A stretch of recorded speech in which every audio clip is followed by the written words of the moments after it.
မင်္ဂလာပါရှင်ညီမကတော့ဒီဇွန်လ23ရက်နေ့မှာ2026စနေနေ့မှာဒီဇွန်လ23ရက်2026စနေနေ့မှာကြောက်ကတ်လူနဲ့အလူရှင်ဒူနာတို့ဖြစ်ပါတယ်ရှင်ညီမပြောချင်တဲ့ဥစ္စာကညီမတို့ကအခုလာမယ့်စနေနေ့မှာဒီနေ့အင်္ဂါနေ့ပေါ့လာမယ့်စနေနေ့မှာကြောက်ကတ်လူရမယ့်အပေါ်မှာစိတ်လှုပ်ရှားမှုအဓိကရှိတယ်ပေါ့နော်စိတ်လှုပ်ရှားမှုရှိတယ်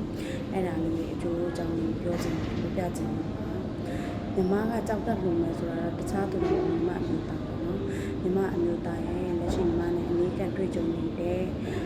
ခံစားနေရတဲ့ဝေဒနာတွေကိုအဲ့ဒီတော့အဓိကပြပြောက်ချင်တဲ့အတွက်အမျိုးသမီးဖြစ်တဲ့ညီမကလူကိုဆုံးဖြတ်လိုက်တာပေါ့နော်ကြောက်ကတ်လူရယ်ဆိုတာကရေကိုတဲ့အရာတော့မဟုတ်ပါဘူးညီမတို့ပါဇက်ကနေညီမလည်းချိန်လုံးကအရင်တော့ပြောခဲ့ရပေါ့နော်ကြောက်ကတ်လူလိုက်မယ်လို့ပြောတယ်ဒါပေမဲ့တကယ်ကျတော့ခွဲစိမ့်ရမယ့်ရက်နီးလာပြီးအချိန်မှာပို့ပြီးတော့စိတ်လှုပ်ရှားမှုအရင်ပြင်းထန်တယ်ပေါ့နော်ပြောမယ်ဆိုရင်ညီမတို့အခုကြောက်ကအစားထိုးဖို့လုပ်တဲ့ခွဲစိတ်မှုဆိုတာညီမဒိုနာတိုးဖြစ်တဲ့အလူရှင်ဆိုတာလဲခွဲစိတ်တယ်ဆိုတာလဲhigh rate နဲ့ low rate ပဲရှိတယ် high rate ဆိုတာအမြင့်ဆုံးအနေပေါ့နော် low rate ကတော့အနေအနည်းဆုံးပေါ့လုံးအနေမရှိတာတော့မဟုတ်ဘူးဒါပေမဲ့ညီမတို့ရဲ့ဥစ္စာကကျတော့ high rate ထဲမှာပါတယ်ပေါ့နော်ဒါပေမဲ့ညီမကကိုယ်စိတ်ကိုဖြည့်ဆည်းထားတဲ့ iron အပြည့်နဲ့နေတယ်ဘာကြောင့်လဲဆိုတော့ကိုယ်အမျိုးသားကိုပေးတယ်ဆိုတဲ့စိတ်နဲ့ပေါ့နော်ဒါတောင်မှညီမတို့မှာ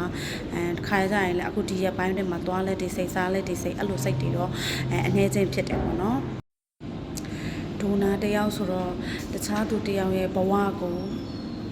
တစ်ခုလေးပေးနိုင်တယ်ခြားသူတယောက်ရဲ့ဘဝတစ်ခုကိုပေးနိုင်တယ်ဆိုပေမဲ့ညီမတို့မှလည်းခံစားချက်လေးတွေတော့ရှိတာပေါ့နော်အဲ့လိုပုံစံမျိုးလေးတွေတော့ရှိပါအနေနဲ့လုံးဝမရှိတာတော့မဟုတ်ဘူးပေါ့နော်ခွဲစိတ်မှုတိုင်းမှာသူ့ဟာနဲ့သူအနေနဲ့အများတော့အနေရှိတယ်ပေါ့နော်ဒါပေမဲ့ညီမကကြတော့ညီမအမျိုးသားကိုပေးတဲ့အတွက်ညီမအမျိုးသားကိုကောင်းပကတိပြန်မြင်ရမယ်အခြေအနေကိုမြင်ရမယ်အတွက်ညီမမှာတော့အိုက်စိတ်လေးကိုပြန်ဖြည့်တင်အားအင်ပြီးတော့လက်ရှိအခုကွာတော့ဖြတ်တန်းနေရပေါ့နော်ပြောချင်တဲ့ဥစ္စာတော့အခုညီမတို့ကတောက်ကြနေဆိုရင်စေုံတည်းရဲ့ကြိုတက်ရတော့မယ်ပေါ့နော်73ရက်နေ့ဆိုရင်ခွဲစိတ်ရတော့မယ်ပေါ့နော်ဒိုနာတွေအလူရှင်ကြောက်ကအလူရှင်တွေဒိုနာတွေနဲ့မှစိုးကျိုးတွေတော့သူ့ဟာသူရှိပါတယ်။ဘာလဲဆိုတော့ညီမတို့ခွဲစိတ်ပြီးတဲ့နောက်ပိုင်းမှာခွဲစိတ်နေတဲ့အတွက်ခွဲစိတ်ပြီးတဲ့နောက်ပိုင်းမှာဖြစ်တတ်တဲ့စိုးကျိုးတွေကတော့သူကစီးယိုနိုင်တယ်၊သွေးယိုနိုင်တယ်၊ပိုးဝင်နိုင်တယ်၊ကြံကြောက်ကတစ်ခုလည်းပျက်စီးနိုင်တယ်။ကင်ဆာလည်းဖြစ်နိုင်ခြင်းများတယ်။ပေါ့နော်အဲ့လိုအရာလေးတွေရှိတယ်ပေါ့နော်။နောက်ပြီးတော့အစားအသောက်အစားအနေထိုင်သွားလာအစားဆင်ကျင်ရတော့ပဲပေါ့နော်ကိုကကြောက်ကတစ်လုံးနဲ့တမန်လူလိုမျိုးနဲ့ဒန်းတူသွားပြီးစားတာတောက်တာတော့မလုပ်သင့်ဘူးပေါ့နော်အနေနဲ့ကျတော့စင်ကြယ်မှပို့ပြီးအဆင်ပြေမယ်ပေါ့နော်ကြောက်က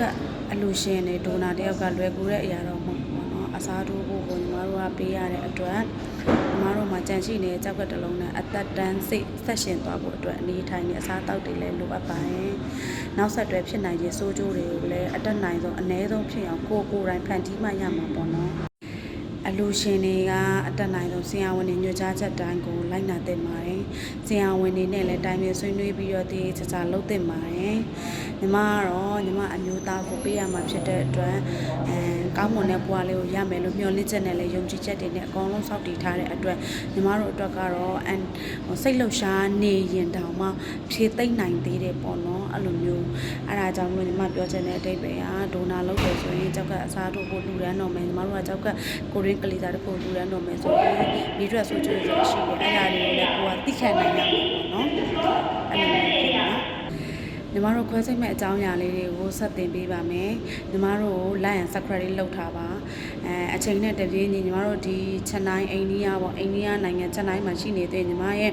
လုပ်ငန်းလေး YouTube ကနေဇာတ်တိုက်တင်ပေးသွားပါမယ် like and subscribe လေးလုပ်ပေးကြပါနော်